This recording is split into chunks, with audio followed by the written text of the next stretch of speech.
segura. Eu acho que ele só lembra do refrão. Eu acho que vocês não lembram da música toda. Tá mais ou menos assim, ó. Os desse puta tá pegando.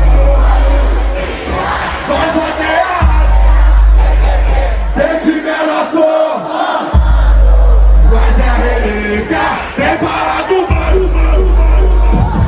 Faz o nosso, porra. Tropa do general.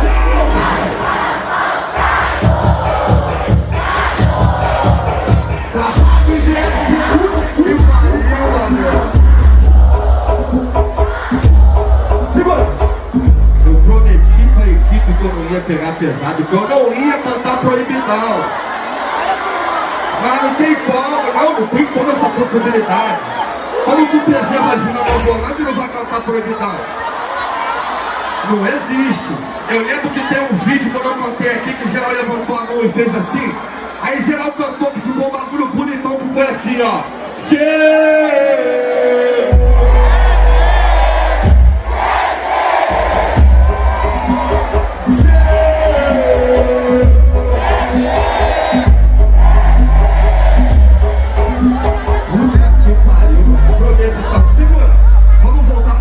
Depois eu venho com os proibidão.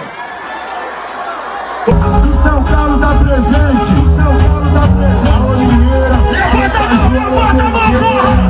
alô Macaco, os amigos da Serrinha, alô Parapaz, a carinha amarelinha, os amigos de Lucas, alô Vigário, Cidade Alta, alô Miquiço, alô Canal Vila Aliança, os amigos do Ceará, os amigos de BH, tamo junto, a gente mesmo, alô Chapéu, que é do Complexo Amarelo, levanta a mão, pode e faz o pé. Levanta a mão, porra! Do João Vila do Pinheiro, todo de mal baixando o sapateiro, o passo, o fogo cruzado. Esse é uma ligadinha, em geral levanta a mão, faz o 3, faz o 3, faz o 3 na facção, faz o 3, faz o 3, faz o 3 na facção, faz o 3, faz o 3, faz o 3 na facção. Esse é uma ligadinha, em geral levanta a mão, faz o 3, faz o 3, faz o 3.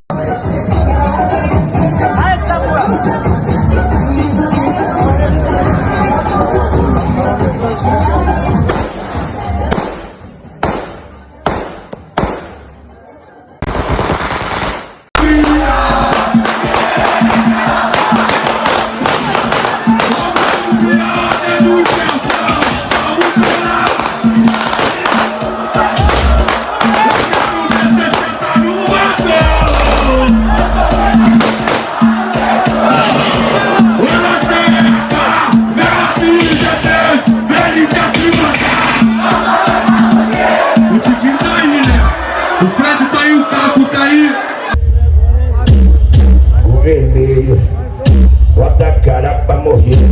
Eu te dei barulho de preço. Tu não quer me escutar. Eu falei pra você, tá na hora de pular.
A geração Z, nascida em meio à digitalização e ao avanço de tecnologias, parece viver em um cenário de contrastes. De um lado, uma era de avanços e promessas de um futuro brilhante. De outro, uma realidade que muitos jovens encontram nas ruas das favelas, onde o tráfico de drogas e as facções criminosas oferecem a ilusão de uma vida de poder, glamour e respeito. Esse é o caldo cultural que alimenta a sedução do crime, atraindo muitos adolescentes e jovens em busca de uma identidade, de um status que lhes escapa nas periferias das grandes cidades. Nos bailes de favela, a ostentação reina. Jovens como se fossem estrelas de cinema, com roupas de marca, relógios de ouro e armas nas mãos, dançam ao som do funk e do rap, celebrando um estilo de vida que parece ser o auge da liberdade e do poder. Mas esse poder não passa de uma fachada. Por trás do brilho das correntes e das batidas do funk, esconde-se a morte, a violência e a ameaça constante de um futuro interrompido pela prisão ou pela bala perdida. O jovem que entra nesse mundo, mesmo sem entender completamente suas consequências, é envolvido por uma espiral de medo e corrupção. A presença das facções no cotidiano dos morros e das comunidades não é apenas uma questão de tráfico de drogas.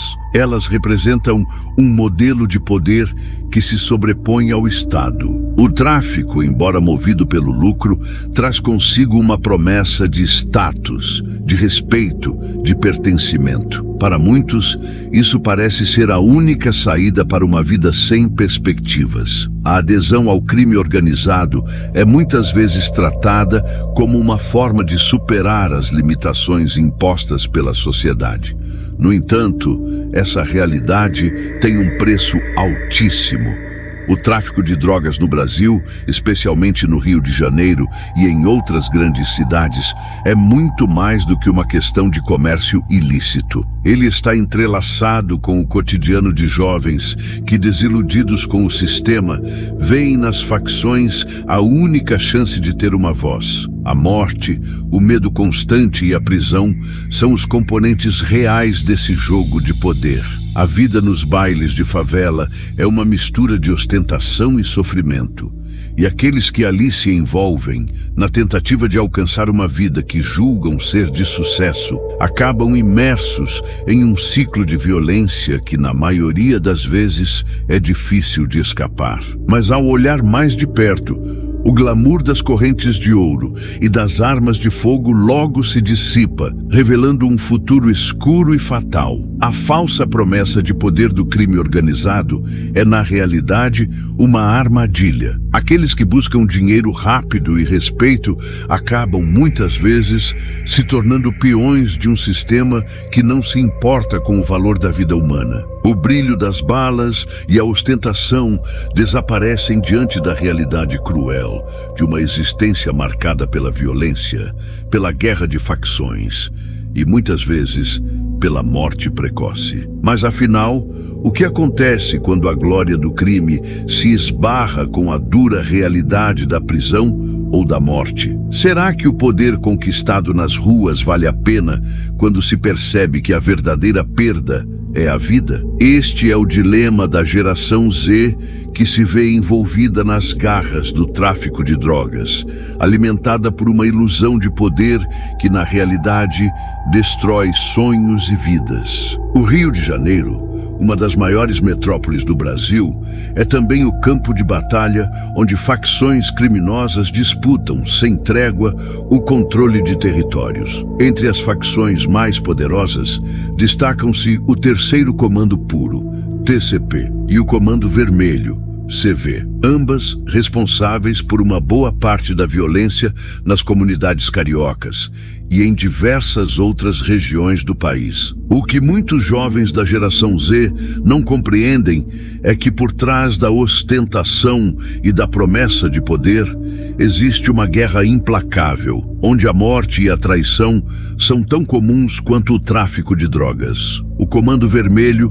fundado nas prisões do Rio de Janeiro nos anos 70, tornou-se uma das facções mais influentes do Brasil. Conhecida pela sua estrutura militarizada e suas ramificações internacionais, a facção é responsável por diversas atividades ilícitas, como o tráfico de drogas, assaltos e o controle de áreas estratégicas dentro da cidade. Sua principal rival, o Terceiro Comando Puro, que nasceu após uma cisão dentro do próprio CV, não é menos letal. A disputa entre essas facções por territórios e pelo controle do mercado de drogas é um dos principais fatores da violência urbana no Rio de Janeiro. Essa guerra, silenciosa e devastadora, é travada nas ruas, onde a população civil vive sob o domínio dessas organizações. No entanto, o que poucos veem é a vida daqueles que se envolvem diretamente com as facções. Jovens como Caioba, um nome que ficou marcado nas ruas como um dos mais temidos soldados do Comando Vermelho. Caio da Silva Honorato, mais conhecido pelo apelido de Caioba, era temido não só pelo seu envolvimento em atividades criminosas, mas pela sua brutalidade nas invasões a morros como o Campinho e o Fubá. Caioba não era apenas um soldado, ele era um líder de guerra, um dos puxadores mais cruéis, conhecido por sua habilidade de liderar invasões violentas e por seu compromisso inabalável com o Comando Vermelho. Ele não só comandava invasões, mas também era responsável por fazer o trabalho sujo, eliminando qualquer ameaça à sua facção. Sua morte, porém, foi um reflexo da eterna batalha entre facções. Ele foi morto de forma brutal por membros do Terceiro Comando Puro. Sua cabeça foi estourada em uma troca de tiros, um fim trágico e simbólico de uma vida imersa em violência. Caioba não foi um caso isolado. Daniel Falcão dos Santos, conhecido no submundo do crime como Gotinha, também se tornou um nome famoso nas favelas do Rio. Ele não era um soldado comum. Gotinha era a segurança de Tiago da Silva Fole, o temido TH da Maré, líder de uma facção no Complexo da Maré. Juntos, eles comandavam uma das áreas mais violentas e controladas do Rio de Janeiro. A trajetória de Gotinha, assim como a de muitos outros jovens seduzidos pela promessa de poder, foi interrompida de maneira brutal. Durante uma operação do BOPE no Complexo da Maré, Gotinha e TH da Maré foram mortos em uma troca de tiros. A morte de Gotinha, com sua cabeça estourada pela força da ação policial, simboliza o fim de uma era de violência crescente na região. Ele foi apenas mais uma vítima da guerra implacável entre facções, onde o preço da lealdade e do poder é a vida. Essa guerra territorial entre facções como o Comando Vermelho e o Terceiro Comando Puro não é apenas uma disputa pelo controle do tráfico de drogas, mas uma batalha constante pelo domínio das ruas. O controle de pontos estratégicos nas favelas, o tráfico de armas e o assédio à população local são apenas algumas das facetas dessa guerra. Enquanto os líderes das facções ostentam riqueza e poder, aqueles que estão no campo de batalha, como Caioba e Gotinha, acabam se tornando peões de um sistema que só lhes oferece morte e destruição. Mas será que o poder que esses jovens buscam nas ruas realmente existe? Ou é apenas uma ilusão que, no final, cobra um preço altíssimo, levando-os à morte ou à prisão? A vida de Caioba e Gotinha mostra como a ilusão de poder do crime organizado pode consumir até mesmo os mais temidos e respeitados no mundo do tráfico. Por trás das armas, das correntes de ouro e das ameaças, há uma triste realidade. Uma guerra sem fim que devora os sonhos e vidas de jovens que, por um momento, acreditam que a violência pode lhes garantir um futuro. O clima de tensão que permeia as favelas do Rio de Janeiro, especialmente nas áreas dominadas por facções criminosas, é mais do que uma mera consequência da guerra pelo tráfico de drogas. Para muitos jovens, a vida no crime, a ostentação e a busca por poder parecem ser o único caminho viável. No entanto, à medida que a violência se intensifica e as operações policiais se tornam mais frequentes, a verdade começa a se revelar de maneira brutal e irreversível.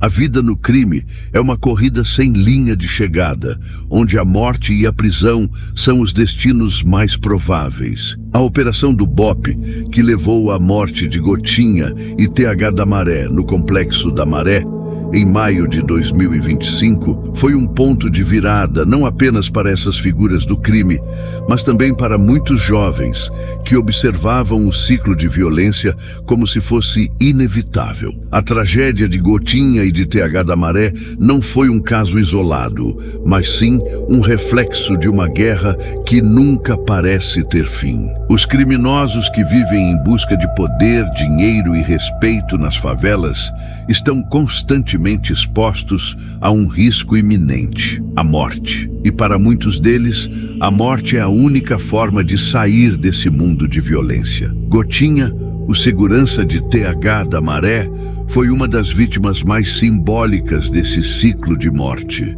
Sua morte, com a cabeça estourada pela ação do BOPE, foi uma triste representação do fim da ilusão que o crime organizado oferece. O poder, que parecia tangível e glorioso nas ruas e nos bailes de favela, se desfez diante da realidade de uma troca de tiros que levou ao fim de sua vida. Gotinha, que um dia esteve no topo da cadeia do tráfico, agora era apenas mais uma vítima da guerra que ele ajudara a alimentar.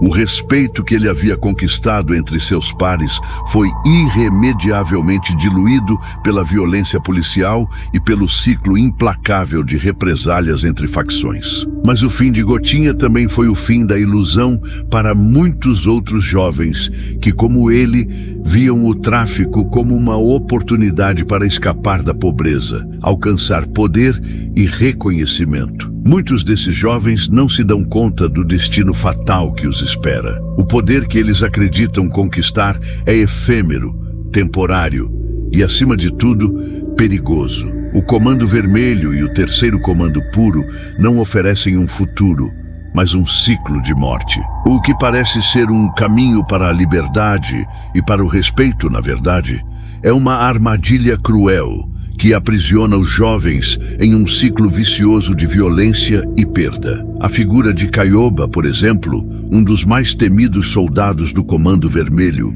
simboliza perfeitamente a tragédia de muitos desses jovens. Caioba foi responsável por várias invasões violentas, pelas quais foi temido e respeitado nas comunidades. Mas no fim, sua lealdade à facção e sua brutalidade nas ruas não foram suficientes para evitar que ele fosse uma vítima das próprias regras do jogo. Sua morte, com a cabeça estourada durante um confronto com o Terceiro Comando Puro, é uma clara demonstração do preço do poder dentro das facções. Você sobe na hierarquia, mas sempre com a espada de Damocles pendurada sobre sua cabeça. É importante notar que por trás de figuras como Caioba e Gotinha estão milhares de outros jovens que vivem em constante medo e em busca de um sentido para suas vidas. O tráfico de drogas oferece uma sensação de pertencimento e de poder, mas na realidade, os jovens estão sendo consumidos por um sistema que os utiliza como peças descartáveis na guerra pelo controle do tráfico. Eles não são mais do que marionetes, cujos destinos estão à mercê das facções e da violência policial. A morte de Caioba e Gotinha não é apenas uma tragédia pessoal, mas um reflexo de uma realidade maior e mais profunda: a falência do modelo de poder oferecido pelo crime organizado. Mas o que acontece quando a ilusão de poder se desfaz? Quando, ao invés de respeito e glória, a única coisa que resta é a frieza da morte ou a frustração de uma prisão perpétua? Enquanto a guerra das facções continua a devastar vidas, o ciclo de violência nunca termina. A prisão de líderes como TH da Maré ou a morte de soldados como Caioba e Gotinha são apenas as pontas de um iceberg de destruição que continua a se expandir. Para a geração Z, a verdadeira pergunta é: quanto tempo mais essa guerra continuará a destruir vidas? Será que, finalmente, algum dia, esses jovens perceberão que o poder do crime é apenas uma ilusão e que o verdadeiro poder está em conquistar a liberdade através da educação, do trabalho e do respeito mútuo? Este é o dilema enfrentado por muitos jovens do Rio de Janeiro e de outras favelas. A escolha entre a ilusão do crime e a dura realidade da vida. Enquanto a violência continua a dominar as ruas, muitos continuam a pagar o preço de uma falsa promessa de poder. E no fim, são sempre os mais jovens que acabam se tornando as maiores vítimas desse sistema brutal. Após a morte de figuras como Gotinha e Caioba, o peso da realidade começa a se sobrepor à ilusão de poder que o crime organizado oferece. O que parecia ser uma vida de glamour e respeito nas favelas, uma existência marcada por festas, ostentação e o controle das ruas, desmorona sob o peso das consequências. O crime, com seu ciclo vicioso de violência, não oferece realmente poder ou liberdade, mas apenas uma prisão de escolhas limitadas e destinos fatalistas. A narrativa dessas mortes, as histórias de jovens como Caioba e Gotinha, que se tornaram símbolos do submundo do tráfico e da violência, são mais do que histórias de simples tragédia. São reflexos de uma estrutura social e econômica falida. Uma estrutura que, em muitos casos, condena jovens a escolher entre o crime ou a miséria, entre a ilusão de poder nas ruas ou o abandono nas periferias da sociedade. Eles se tornam reféns de um sistema que não oferece alternativas, que os mantém presos a uma realidade sem esperança, onde o sucesso só é possível através da submissão ao crime. Para a geração Z, que cresce em um contexto de desafios sociais imensos, essas figuras do crime muitas vezes se tornam heróis distorcidos. A mídia social e o culto à imagem alimentam ainda mais esse desejo de status, criando uma realidade paralela, em que o poder parece estar ao alcance de todos. Mas, como vimos, é um poder falso e destrutivo. O apelo do crime organizado, das armas, do dinheiro fácil, das festas e da ostentação é irresistível para muitos jovens que, diante da falta de oportunidades, se veem seduzidos por essas falsas promessas. O que se segue, no entanto, é o inevitável ciclo da morte ou da prisão. Mesmo os mais poderosos, como Caioba, que liderava invasões e comandava guerras nas ruas, não conseguem escapar das garras do sistema que ajudaram a criar. O poder que conquistam é efêmero e a violência, que parece ser uma forma de controle, acaba se tornando o seu próprio algoz. O que resta é a solidão, o medo e, por fim, a morte. Um fim inevitável para aqueles que se entregaram à falsa promessa de respeito e poder, mas que nunca conseguiram ver além das armas e da ostentação. O que essas mortes e essas histórias nos ensinam é que, por mais que o crime aparente ser uma solução, ele está, na verdade, enraizado em uma profunda e insustentável ilusão. A violência gerada pelo tráfico e pelas facções não resolve nada. nada. Ela destrói, desintegra comunidades, quebra famílias e, no fim, apenas perpetua o sofrimento. O que resta para aqueles que, como Gotinha e Caioba, buscam poder no crime é um fim trágico e, com ele, a confirmação de que o que buscavam, a glória e o respeito, nunca existiram de fato. Mas ainda há espaço para reflexão. O ciclo de violência pode ser quebrado. E a verdadeira vitória contra o crime não vem com mais armas ou mais repressão, mas com a construção de alternativas reais para os jovens. A educação,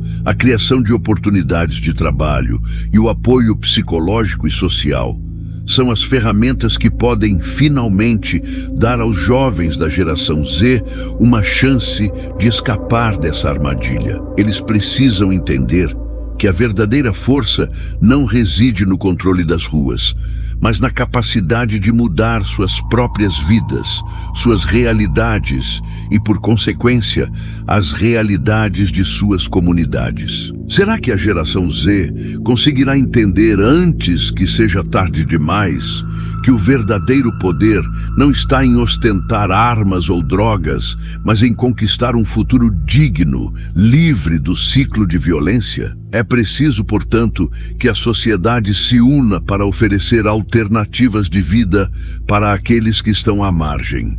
A verdadeira luta é contra a ilusão de poder oferecida pelas facções criminosas, que se alimentam da desesperança. Gotinha, Caioba e tantos outros jovens que morreram nas ruas são exemplos trágicos de um sistema que falhou em lhes oferecer algo além da morte e da prisão. É hora de mudar essa realidade. Nosso futuro depende da forma como encaramos a questão do crime nas favelas e nas comunidades periféricas.